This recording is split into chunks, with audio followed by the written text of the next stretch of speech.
Hi, I'm David Bodemer, the editorial director with National Real Estate Investor. I'm here at the second annual National Net Lease Investment Conference, and I'm here with James Freeman, who is with Strategic 1031 Advisors. Thank you for joining us. Thank you.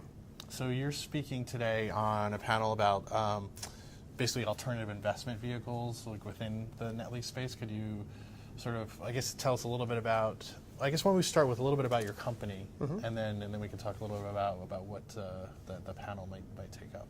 Sure. So our company is the strategic group of companies. The Strategic 1031 Exchange Advisors is a component of that. So overall, we're a tax mitigation firm that's really focused on real estate.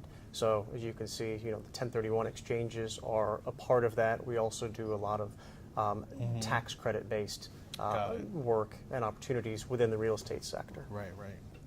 So I mean that gets pretty technical, I guess. Absolutely. When you're starting to deal with tax credits or managing people, like I guess ways to, like I said, I think a lot of the ways that people think about the returns on net lease is just buying the property and getting the rent check every month. I imagine what you're involved with kind of enhances that in ways by taking with this tax credits or managing their taxes in other ways, right? Right. So really, approaching the same real estate asset and extracting additional value where a lot of people don't realize that value, is actually there. So, whether we're looking at an operational activity, so for instance, putting solar panels on the roof of a triple net lease Walgreens, or we're looking at in a buy and sell type scenario where there's a spread between the bid and the ask, and so if certain information or value can be extracted by one party, you might actually be able to bridge that gap. So that's really where 1031 comes into play quite a bit, because obviously if you don't have to fork over those dollars to the government, those dollars can be invested, and there's an exponential growth over time. And so, I mean, how aware of these kind of strategies do you think the market is? Is this on the 1031 side, things really slowed. So that business is primarily based on transactional real estate. So when we saw the slowdown in from 2008 2009 forward, that business was really crippled, and it really started to transform to be used in a lot of situations where you would have cancellation of indebtedness income, people who were trying to save the ship, so to speak. Within the last year, we have seen a tremendous growth in the 1031 sector from a transactional real estate. Okay. So as a potential leading indicator to a hot part of the economy, it's definitely there. On the tax credit front, I almost say that is almost recession-proof. Everyone always tries to save, and pinch as much pennies as they possibly can. So it just increases in value the more revenue that's out there for sure. And what do you think has driven that pickup in the 1031 business specifically? I think we're seeing a lot of things. So one, transactional real estate has definitely increased.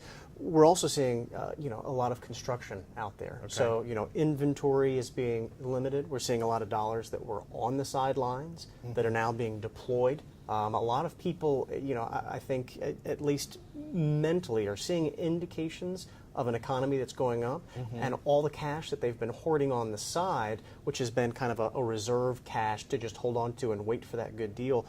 Everyone's starting to realize, what, if I keep waiting, we might have already been at the bottom, and so I need to hop on now. So cash is being deployed in those markets. Okay, so that's helping that.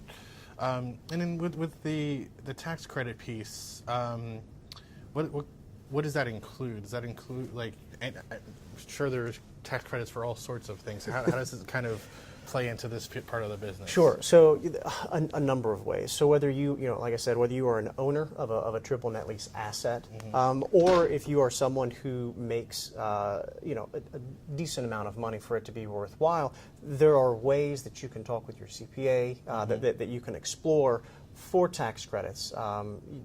Whether you own a property or not, that will essentially allow you a coupon from your taxes. So, instead of paying $100 of taxes, a lot of people would very much enjoy paying $80 of taxes and get the benefit for the 100, because what you can do with the residual 20, it goes a long way. Interesting. Cool. Well, thank you. I mean, yeah, that sounds great. It sounds like this is going to be a pretty like fascinating and panel, and I think that's one of the benefits of the conference is that it's kind of getting it's not just covering stuff on the surface. It's actually getting into kind of the meat of how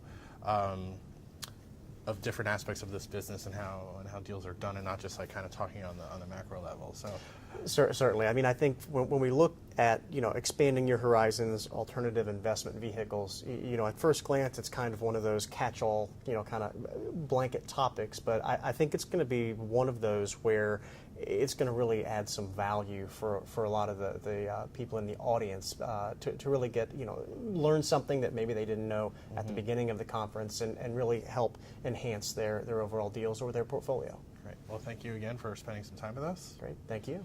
And thank you for watching this video, and hopefully you can continue to watch our series of videos from the National Net Lease Investment Conference in Chicago. Thank you.